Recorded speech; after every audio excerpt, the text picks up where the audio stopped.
السلام عليكم ورحمة الله وبركاته. الحمد لله الكريم المنان والصلاة والسلام على حبيب الحنان وعلى آله الذين قالوا البيان أما بعد. প্রিয় দর্শক, আপনাদের সকলকে আন্তরিক মোবারকবাদ জানিয়ে শুরু করছি রূপায়ণ স্কাই ভিলা নিবেদিত ইসলাম ও জীবন, পাওয়ার্ড বাই আর কাবেল, co sponsors smart Mehedi and ATI tiles. প্রিয় দর্শক, আমরা প্রতিদিন একটি গুরুত্বপূর্ণ বিষয়ে আলোচনা করি।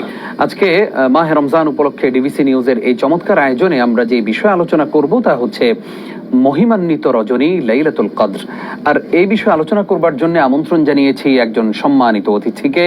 আমাদের সঙ্গে রয়েছেন রিয়াজুল জান্নাহ জামে মসজিদ আশকোনা এয়ারপোর্টের সম্মানিত খতিব মুহতারাম মাওলানা মুফতি কাউসার আহমদ। আসসালামু আলাইকুম রহমতুল্লাহ। ওয়ালাইকুম আসসালাম রহমতুল্লাহ। মুহতারাম, কেমন আছেন? আলহামদুলিল্লাহ, আপনি কেমন আছেন? আলহামদুলিল্লাহ, আমরাও ভালো আছি। আপনাকে আমাদের আজকের আয়োজনে স্বাগত জানাচ্ছি। আপনাকেও স্বাগতম, ডিবিসি পরিবারকেও স্বাগত। বারাকাল্লাহ ফিক। আমরা আপনার কাছে লাইলাতুল কদর সম্পর্কে জানবো। হাজার মাসের চেয়ে শ্রেষ্ঠ যে রজনী, এই রজনীটাকে আমরা আসলে শুধুমাত্র কি 27 ফিক্সড করে ফেলবো, নাকি 21, 23, 25, 27, 29 ওই বেজোড় রজনীগুলোতেও আমরা কদরের অন্বেষণ করব? মাশাআল্লাহ, রমজানের প্রয়োজনীয় একটি গুরুত্বপূর্ণ বিষয় আপনি সামনে এনেছেন।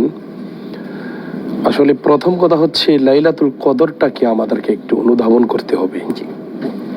পৃথিবীতে আল্লাহ পাক রব্বুল আলামিন মানব জীবনে বসবাসের জন্য দিন এবং রাত্রি দিয়েছেন, বছর দিয়েছেন, মাস দিয়েছেন।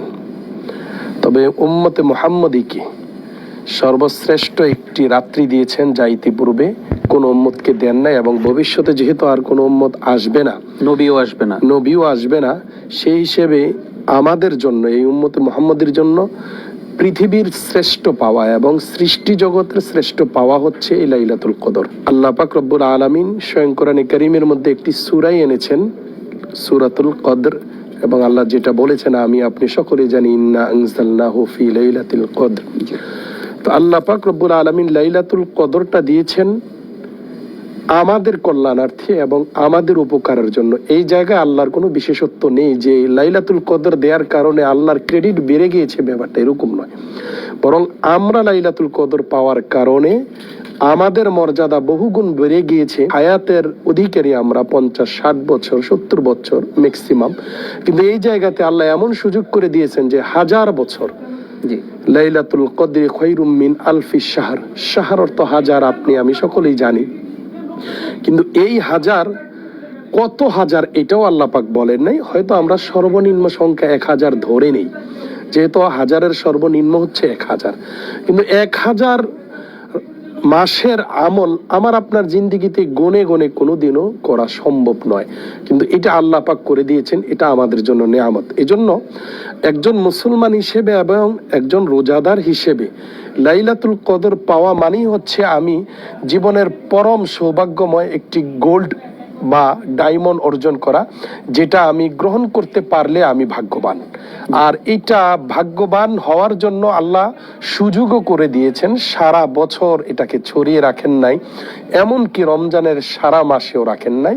এটা আল্লাহ পাক রমজানের শেষ দশকে নিয়ে গিয়েছেন, যেটা বহু হাদিসে রাসূল সাল্লাল্লাহু আলাইহি সাল্লাম একেবারেই পরিষ্কারভাবে বলে দিয়েছেন যে তাহাররাউ লাইলাতুল কদরি ফিল আশরিল আওয়াখির মিন রমাদান, যে রমজানের শেষ দশকে তোমরা লাইলাতুল কদরকে খোঁজ করো। তো আসলে খোঁজ করো মানে হচ্ছে এই শেষ দশকটাকেই তোমরা লাইলাতুল কদরের জন্য বেছে নাও। আমরা যদি আরেকটু সামনে যাই তাহলে দেখবো আরেক হাদিসে রাসূল বলেছেন যে ফিল ভিত্রি, অর্থাৎ বেজোর রাত্রিগুলোতে। তাহলে এই জায়গাতেও আরেকটু সহজ করে দিয়েছেন। তো সুতরাং বেজোর রাত্রি 21 রাত্রি থেকে শুরু হয়ে 29 রাত্র পর্যন্ত প্রত্যেকটা রাত্রে লাইলাতুল কদর হওয়ার সম্মুখ সম্ভাবনা রয়েছে। কিন্তু এটাকে আমাদের দেশে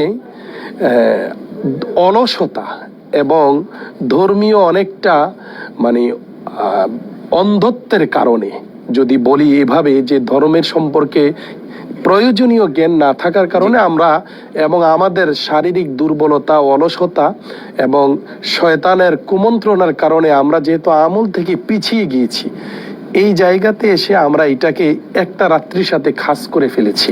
জি। এবং আমাদের দেশের বলতে গেলে 80 থেকে 90% মানুষ মনে করে যে সবে কদর মানেই হচ্ছে 27 রজনী। ঠিক এই প্রসঙ্গে ফিরবো ইনশাআল্লাহ ছোট্ট একটি বিরতির পর। প্রিয় দর্শক, আপনারা দেখছেন মাহে রমজান উপলক্ষে ডিবিসি নিউজের বিশেষ আয়োজন রূপায়ণ স্কাই ভিলা নিবেদিত ইসলাম ও জীবন। সময় হলো ছোট্ট একটি বিরতির, সঙ্গেই থাকুন।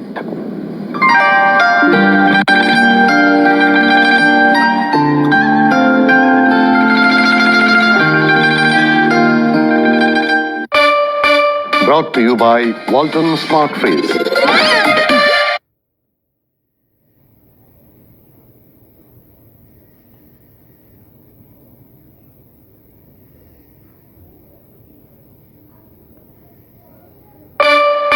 Brought to you by Walton Smart Freeze.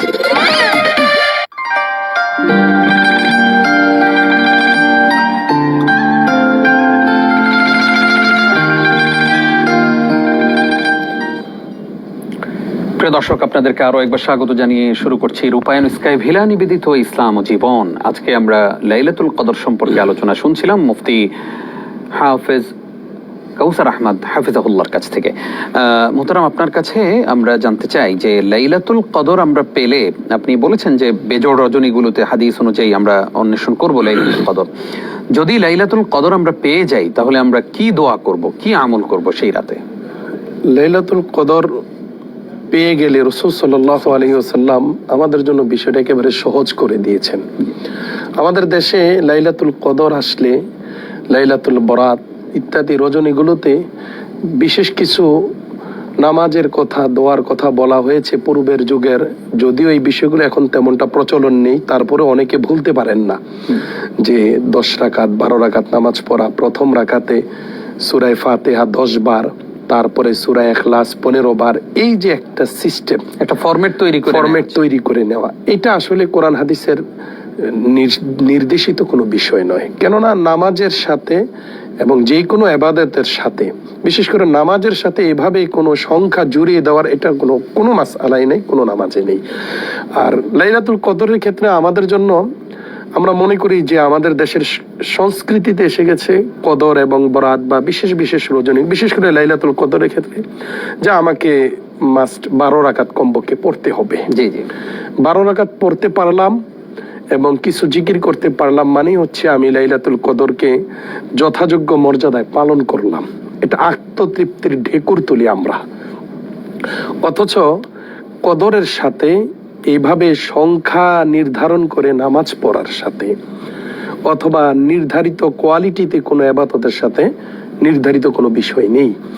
কদরের ইবাদতের জন্য রাসূল বলেছেন যেই কোনো দোয়া ইবাদতে তোমরা মগ্ন থাকবে, তবে একেবারে একটা সহজ বিষয় আমি তোমাদেরকে শিখিয়ে দেই। আয়েশা রাদিয়াল্লাহু তাআলা আনহা যখন প্রশ্ন করলেন, ইয়া রাসূলুল্লাহ, আমি যদি লাইলাতুল কদর পেয়ে যাই, অর্থাৎ যদি আমার কাছে মনে হয় যে আজকের রাত্রিটা লাইলাতুল কদরের রাত্রি, তাহলে আমি এটাকে কিভাবে গ্রহণ করব বা কি আমল করব? তখন রাসূল বললেন যে তুমি এই দোয়াটা বেশি বেশি পড়বে, আল্লাহুম্মা ইন্নাকা আফুউন তুহিব্বুল আফওয়া ফাফু আন্নি ইয়া গফুর, অথবা আল্লাহুম্মা ইন্নাকা আফুউন কারীম তুহিব্বুল আফওয়া ফাফু আন্নি ইয়া গফুর। দেখেন, এখানে একটা দোয়া রাসূল শিখিয়েছেন যে দোয়ার মধ্যে শুধু ক্ষমার কথা আসছে। তো লাইলাতুল কদরের মতো রজনীতেও রাসূল নামাজ বিশেষভাবে আদায় করা, দান সদকা, রোজা সবগুলো বিষয়কে পেছনে রেখে শুধু উম্মতকে শিখালেন যে তুমি শুধু ক্ষমা চাও। কারণ একজন মুসলমানের পৃথিবী ছেড়ে যাওয়ার পর পরকালের সবচেয়ে বড় প্রাপ্তি হচ্ছে সে ক্ষমা পেয়ে যাওয়া। আর এই ক্ষমাটা যেন সে পৃথিবীর শ্রেষ্ঠ রজনীতে পেয়ে যায়, এই জন্য রাসূল সাল্লাল্লাহু আলাইহি সাল্লাম অন্যান্য সকল ইবাদত থেকে আলাদা করে শুধু এই বিষয়টা বলেছেন, তুমি শুধু ক্ষমা চাও। কারণ ক্ষমার মধ্যেই রয়েছে মানুষের সবচেয়ে বড় সফলতা। এই জন্য ক্ষমা যেমন চাওয়া আমাদের জন্য জরুরি, আবার নিজেদেরও পারস্পরিক সামাজিক ইত্যাদি কোনো বিষয়ে মনমালিন্যতা থাকলে ক্ষমা করে দেওয়াটাও সুন্নাহর অংশ। জাযাকাল্লাহ খাইর। আমরা এই সময়ে মানে আমরা যেমন শবে বরাতে, বিশেষ করে লাইলাতুল বারাত, লাইলাতুন নিসফি মিন শাবানে আমরা একটি হাদিস শুনি সব সময় যে ইল্লা আলী মুশরিকিনা ও মুশাহিন, আল্লাহ দুই শ্রেণীর মানুষদেরকে ক্ষমা করবেন না, মুশরিকদেরকে এবং হিংসুকদেরকে। এটাই আল্লাহর ক্ষমার একটা মূলনীতি। তো আমরা চেষ্টা করব মানুষকে ক্ষমা করে দেওয়ার এবং হিংসা মুক্ত জীবন গঠন করার। জাযাকাল্লাহ খাইর, আপনি সময় দেওয়ার জন্য আপনাকে ধন্যবাদ জানাচ্ছি। জাযাকাল্লাহ, আপনাকে ধন্যবাদ। প্রিয় দর্শক, এতক্ষণ যারা আমাদের সঙ্গে ছিলেন আপনাদেরকেও ধন্যবাদ জানিয়ে শেষ করছি আজকের আয়োজন। দেখছিলেন রূপায়ণ স্কাই ভিলা নিবেদিত ইসলাম ও জীবন। আগামীকালকের পর্ব দেখবার আমন্ত্রণ জানিয়ে বিদায় নিচ্ছি নিজাম বিন মুহিব। আসসালামু আলাইকুম ওয়া রাহমাতুল্লাহি ওয়া বারাকাতুহু।